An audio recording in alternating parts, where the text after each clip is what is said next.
7 de agosto de 2017, e o tema de hoje é Escatologia, Terror ou Esperança, publicado em 30 de novembro de 2008 por Jeane Kátia, no site do Web Artigos. A meu ver, a mensagem escatológica é uma mensagem de juízo, mas não da forma como se tem pregado por aí, como se Deus fosse um Deus vingativo que não visse a hora de punir a humanidade por seus atos de desobediência. Sempre que eu penso na mensagem escatológica, 3 coisas me vêm à mente: o livro do profeta Jonas, o fato de que Deus deseja que todos os homens sejam salvos e cheguem ao pleno conhecimento da verdade, e a seguinte mensagem de Deus ao seu povo Israel, quando disse o seguinte: E busquei dentre eles um homem que estivesse tapando o muro e estivesse na brecha perante mim por esta terra, para que eu não a destruísse. Porém a ninguém achei. Por isso eu derramei sobre eles a minha indignação, com o fogo do meu furor os consumi. Fiz que o seu caminho recaísse sobre sua cabeça, diz o Senhor Deus. E essas palavras estão registradas em Ezequiel capítulo 22, de 30 a 31.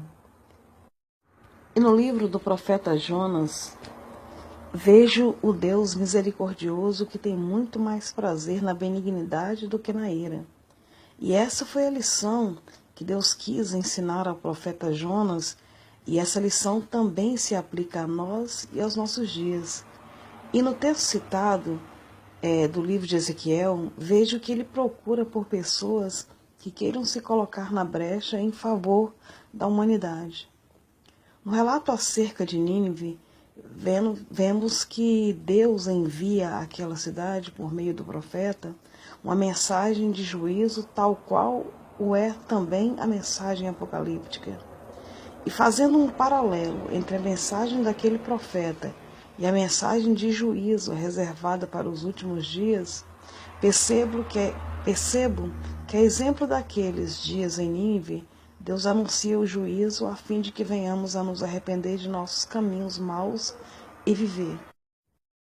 Contudo, Jonas estava focado demais em seu rancor contra o povo de Nínive, e isso o impediu de entender a grandeza de sua missão. Assim como a igreja hoje está muito ocupada com suas prioridades, que é prosperidade, prosperidade, prosperidade, e acaba também não entendendo a grandeza de sua missão. O fato é que a igreja perdeu a visão e focou no seu próprio umbigo. E quando olhamos na individualidade do ser, damos-nos conta que eu, você, nós, estamos inseridos nessa mesma perda de visão. Fizemos do Evangelho de Cristo um evangelho dos escolhidos e dos chamados à prosperidade e à isenção de problemas e de lutas. E não é isso que vemos no relato dos evangelhos. A triste constatação que se faz é que o individualismo, que é característico do mundo pós-moderno, atingiu a igreja em cheio. Vejo, porém, que tanto no livro de Jonas quanto nessa passagem do livro de Ezequiel, Deus não trata o juízo como uma fatalidade, mas como algo que ele não quer e que ele deseja evitar. E é por essa razão que nós, igreja, seremos julgados por aquilo que fizemos, mas também por aquilo que deixamos de fazer. Até porque o julgamento começará pela igreja, a qual tem a missão de fazer conhecida a justiça e a misericórdia de Deus entre os povos. E devo concordar que a omissão dos justos é realmente muito mais cruel do que a ação dos maus. Deus é justiça, é amor, mas ele também é juízo. E é fato que a justiça divina exige punição para o pecado. Porém, as alianças que ele faz com o homem revelam-no como Deus que se autolimita por amor à humanidade que criou. Foi assim nos dias de Noé, quando ele prometeu que não mais enviaria dilúvio sobre a terra. E foi assim também nas outras alianças que ele fez com o homem, e ainda hoje é assim. E nas palavras de Søren Kierkegaard, Deus, por assim dizer, tem se aprisionado a si mesmo em sua própria resolução. O fato é que Israel falhou como nação sacerdotal e nós, a igreja, também temos falhado nessa missão. E essa é a visão que eu tenho de escatologia. Aprendo na Bíblia que, na verdade, o retardar da volta do Senhor tem muito mais a ver com a longanimidade que Ele tem para com a humanidade do que com qualquer outra coisa. E devo concordar que somente a nossa prática cristã seria capaz de fazê-lo voltar logo. Uma coisa é certa, se andássemos nos ensinamentos de Cristo, faríamos a diferença nesse mundo perdido em meio às trevas. O fato é que a igreja do primeiro século, ela cresceu quantitativa e qualitativamente porque viram na vida dos primeiros cristãos o Jesus que eles pregavam. É isso que nos falta hoje como igreja. No caso deles, foi dessa identificação com o Jesus que eles pregavam que resultou-lhes o nome cristãos. No nosso caso, será que realmente temos sido cristãos? Será que as pessoas têm visto em nós as características de um verdadeiro cristão? Será que têm visto em mim? Penso que isso deva ser motivo da minha e da tua reflexão. O fato é que muitos têm rejeitado o Evangelho não por causa do Evangelho em si, mas por nossa própria culpa. Pois muitas das vezes, embora nos declaramos cristãos, agimos como se não fôssemos. Esquecemos que precisamos viver a cada dia mais parecidos com o Cristo que pregamos. E é isso que precisamos praticar. Porque as pessoas querem ver em nós a diferença, querem ver em mim, querem ver em você, que também se diz cristão. O problema é que, a exemplo do profeta Jonas, nós não queremos que Deus use de misericórdia com as outras pessoas.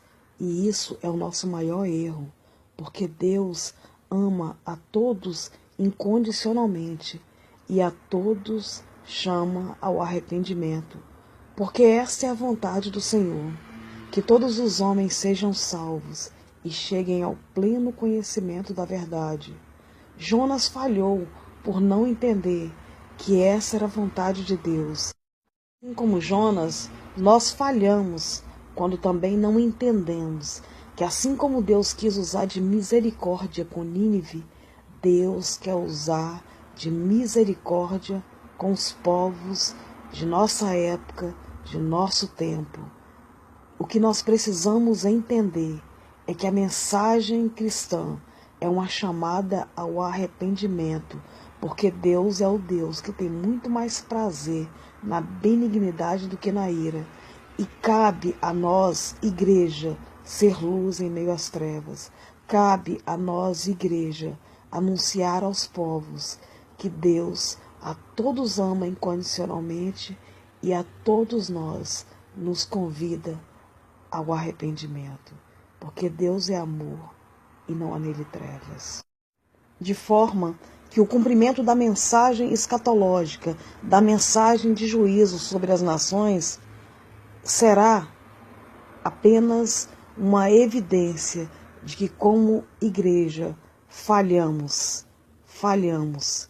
em não anunciar a mensagem do Evangelho a todos os povos. E a prova de que aquilo que eu estou dizendo aqui a vocês, ela está em conformidade com o que diz as Sagradas Escrituras, encontra-se registrada em 2 Pedro, no capítulo 3, dos versos 3 aos versos 13, que diz o seguinte: sabendo primeiramente isto, que nos últimos dias virão escarnecedores com zombaria, andando segundo as suas próprias concupiscências, e dizendo: onde está a promessa da sua vinda? Porque desde que os pais dormiram, todas as coisas permanecem como desde o princípio da criação. Pois eles de propósito ignoram isto, que pela palavra de Deus, já desde a antiguidade, existiram os céus e a terra, que foi tirada da água e no meio da água subsiste, pelas quais coisas pereceu o mundo de então afogado em água. Mas os céus e a terra de agora, pela mesma palavra, têm sido guardados para o fogo, sendo reservados para o dia do juízo e da perdição dos homens ímpios. Mas vós, amados, não ignoreis uma coisa, que um dia para o Senhor é como 1000 anos, e 1000 anos como um dia. O Senhor não retarda a sua promessa, ainda que alguns a tenha por tardia. Porém é longânimo para convosco, não querendo que ninguém se perca, senão que todos venham a arrepender-se. Virá, pois, como ladrão o dia do Senhor, no qual os céus passarão com grande estrondo, e os elementos ardendo se dissolverão, e a terra e as obras que nela há serão descobertas.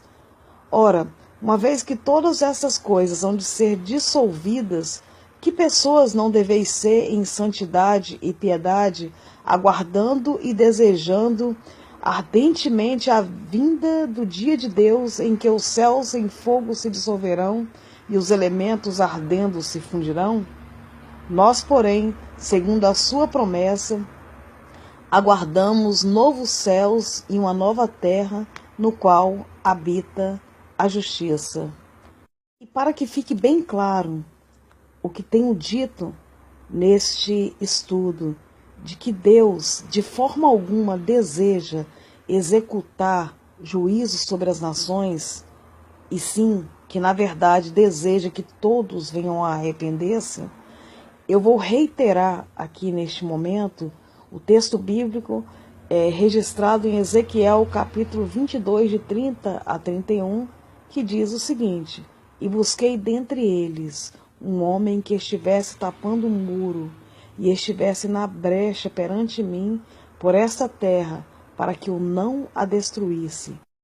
Porém, a ninguém achei, e por isso derramei sobre eles a minha indignação.